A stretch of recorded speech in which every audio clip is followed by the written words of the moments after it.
पाठ योजना क्रमांक 7, कक्षा 10वीं, विषय विज्ञान, कालखंड 5th, समयावधि 40 मिनट। प्रकरण का नाम है रक्त के परिवहन में हृदय की भूमिका। सामान्य उद्देश्य: छात्रों में विज्ञान विषय के प्रति रुचि उत्पन्न करना, छात्रों में जीवों के प्रति वैज्ञानिक दृष्टिकोण का विकास करना, छात्रों में अन्वेषण के प्रति रुचि उत्पन्न करना, छात्रों को विज्ञान के महत्व से अवगत कराना। विशिष्ट उद्देश्य है छात्रों को परिवहन तंत्र में हृदय की भूमिका से परिचित कराना। पूर्व ज्ञान: छात्रों को परिवहन तंत्र के संदर्भ में सामान्य ज्ञान है, लेकिन परिवहन तंत्र में हृदय की भूमिका के बारे में ज्ञान नहीं है। शिक्षण विधि: व्याख्यान सह प्रदर्शन विधि, शिक्षण प्रविधि, प्रश्नोत्तरीकरण, स्पष्टीकरण। शिक्षण सूत्र: ज्ञात से अज्ञात की ओर, सरल से जटिल की ओर, सूक्ष्म से स्थूल की ओर, मूर्त से अमूर्त की ओर। शिक्षण सहायक सामग्री: श्यामपट्ट, चाक, डस्टर आदि। विशिष्ट शिक्षण सहायक सामग्री: चार्ट, मॉडल आदि। प्रस्तावना प्रश्न: पहला प्रश्न है, खेलते खेलते गिर जाने पर क्या होता है? छात्र छात्र आंसर देंगे। चोट लग जाती है। चोट लग जाने पर उस चोट लगे भाग पर क्या होता है? आंसर आएगा रक्त बहने लगता है।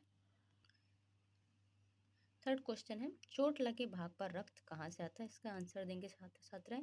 हृदय से रक्त सिराओं या नसों से होते हुए आता है। नंबर 4, हृदय से रक्त का शरीर के सभी भागों में संचार को क्या कहते हैं? इसका आंसर आएगा रक्त का परिवहन। रक्त के परिवहन में हृदय किस प्रकार भूमिका निभाती है? इसका आंसर छात्र नहीं दे पाएंगे। यह समस्यात्मक प्रश्न हो गए।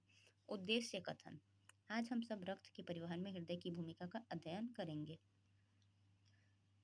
प्रस्तुतिकरण: शिक्षण बिंदु से रिलेटेड डायग्राम को बटर पेपर में बनाकर साइड में चिपका लेंगे। शिक्षण बिंदु है हृदय की संरचना।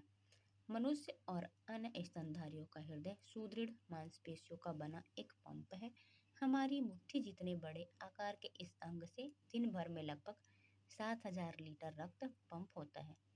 4.7 to 5.5 लीटर रक्त दिन भर में लगभग 1500 बार हृदय से गुजरता है। हृदय के 4 मुख्य प्रकोष्ठ हैं। ऊपरी 2 प्रकोष्ठों को आलिंद और निचले 2 प्रकोष्ठों को निलय कहा जाता है। हृदय के दाएं भाग का संपर्क बाएं भाग से नहीं होता।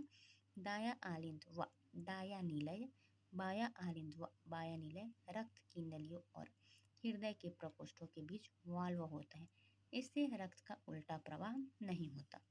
पहला प्रश्न, हृदय में कितने प्रकोष्ठ होते हैं? इसका आंसर है 4। हृदय से दिन भर में लगभग कितना लीटर रक्त पंप होता है?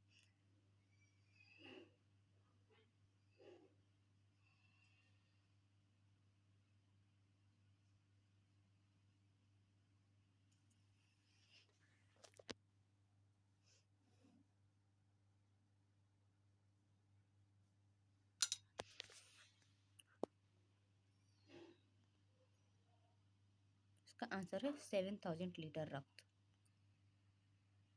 हृदय के दाएं प्रकोष्ठों में ऑक्सीजन रहित रक्त और बाएं में ऑक्सीजन युक्त रक्त होता है। हृदय के आलिंदों का संकुचन एक साथ एवं निलयों का संकुचन एक साथ होता है। आलिंदों में संकुचन से रक्त निलयों में भरता है। निलयों के संकुचन से रक्त का बहाव हृदय से बाहर की ओर होता है। साथ ही आलिंदों में शरीर के विभिन्न भागों से रक्त आकर भरता है। हृदय की तंत्रिकाओं की विशिष्ट व्यवस्था को हम सीरा आलिंद गांठ साइनो आरिक्यूलर नोड कहते हैं। यदि यह काम करने में अक्षम हो जाए तो कृत्रिम रूप से इस कार्य को पेसमेकर यंत्र लंबे समय तक चलाया जा सकता है। प्रश्न पहला, हृदय की तंत्रिकाओं की विशेष व्यवस्था को क्या कहते हैं? इसका आंसर है सीरा आलिंद गांठ या साइनो आरिक्यूलर नोड। सेकंड क्वेश्चन, हृदय के दाएं प्रकोष्ठ में स्थित प्रकोष्ठ में किस प्रकार का रक्त पाया जाता है? इसका आंसर है ऑक्सीजन रहित रक्त। शिक्षण बिंदु रक्त का परिसंचरण। हृदय से रक्त का बहाव एक साथ 2 परिपथों से होकर गुजरता है। एक परिपथ ऐसा जिससे हृदय से शरीर के सभी कोशिकाओं तक और वहां से वापस हृदय तक रक्त का बहाव होता है। इसमें बाएं निलय के संकुचन से महाधमनी में से होकर ऑक्सीजन युक्त रक्त का बहाव कई अन्य धमनियों से शरीर के तमाम ऊतकों तक पहुंचता है। कोशिकाओं से ऑक्सीजन रहित रक्त अन्य कोशिकाओं एवं सिराओं के द्वारा हृदय के दाहिने आलिंद तक बहता है।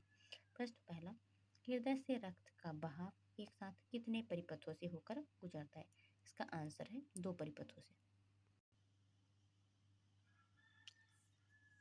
दूसरे परिपथ में हृदय के दाएं नीलय के संकुचन से फुफ्फुस धमनी से फेफड़ों तक रक्त का बहाव होता है।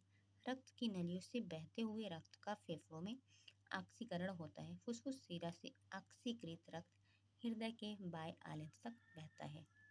नीलय के संकुचन से उत्पन्न दाब से धमनियों में रक्त का प्रवाह बना रहता है। रक्त का दाब शिराओं तक बहुत कम हो जाता है।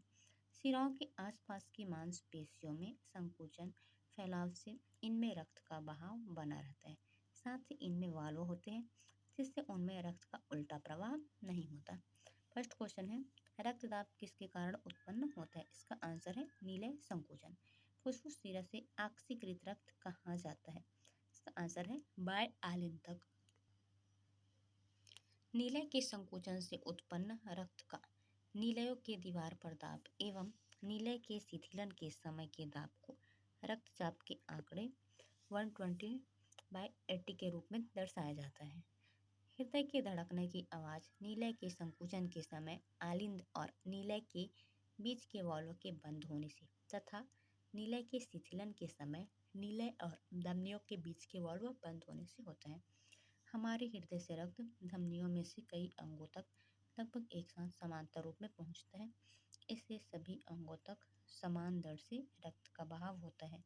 अंगों से हृदय तक शिराओं से भी रक्त का बहाव समांतर होता है। पहला क्वेश्चन है, रक्त का दाब के आंकड़े को किस रूप में दर्शाया जाता है? इसका आंसर है 120/80। रक्त धमनियों से कई अंगों तक किस रूप में पहुंचता है? इसका आंसर है समांतर रूप में। कुछ अंगों एवं धमनियों और शिराओं के बीच रक्त का बहाव श्रेणी क्रम में होता है।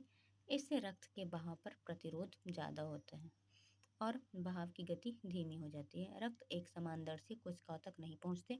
रक्त का बहाव धीरे होने से कोशिकाओं तक पदार्थ पहुंचने व उनसे अपशिष्ट पदार्थ इकट्ठा होने में मदद मिलता है। प्रश्न पहला, कुछ अंगों, धमनियों और शिराओं के बीच रक्त का बहाव किस क्रम में होता है? इसका आंसर है श्रेणी क्रम। क्वेश्चन दूसरा है, रक्त के बहाव पर प्रतिरोध ज़्यादा होने से क्या होता है? इसका आंसर है रक्त बहाव की गति धीमी हो जाती है। आंतों से चलकर रक्त का यकृत में से होकर गुजरना भी श्रेणी क्रम में होता है। उसके बाद रक्त हृदय में पहुंचता है। पाचन क्रिया के चलते रक्त में ज़्यादा पोषक तत्व होते हैं। इनमें से कई पदार्थ जैसे अतिरिक्त शर्करा, वसा आदि की मात्रा रक्त में ज़्यादा हो तो शरीर के लिए हानिकारक हो सकते हैं। अतिरिक्त शर्करा, वसा आदि रक्त से अलग होकर यकृत में संग्रहित हो जाते हैं। जब रक्त में इन पदार्थों की मात्रा मानक से कम हो जाती है तो यकृत से यह वापस रक्त में आ जाती है। इसके अलावा यकृत में कई विषैले पदार्थ भी हानिकारक पदार्थ में बदलते हैं और रक्त से इनका परिवहन होता है। पहला प्रश्न है, पाचन क्रिया के दौरान रक्त में क्या ज़्यादा मात्रा में पाए जाते हैं? इसका आंसर है पोषक तत्व। अतिरिक्त शर्करा, वसा आदि रक्त से अलग होकर कहाँ संग्रहित हो जाते हैं? इसका आंसर है यकृत।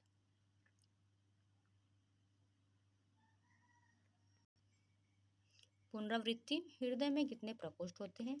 हृदय से दिन भर में लगभग कितना लीटर रक्त पंप होता है? हृदय के दाएं प्रकोष्ठ में किस प्रकार का रक्त पाया जाता है? हृदय के बाएं प्रकोष्ठ में किस प्रकार का रक्त पाया जाता है? हृदय से रक्त का बहाव एक साथ कितने परिपथों से होकर गुजरता है? श्याम पट्टकार्य, रक्त के परिवहन में हृदय की भूमिका। हृदय, मनुष्य का हृदय सुदृढ़ मांसपेशियों का बना एक पंप है।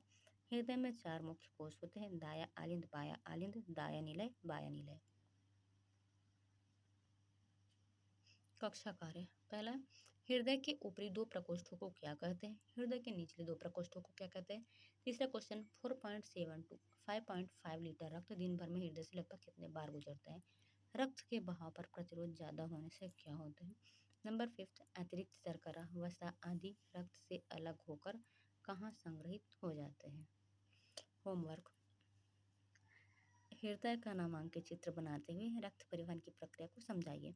गृह कार्य के साथ ही लेसन प्लान कंप्लीट हो जाते हैं।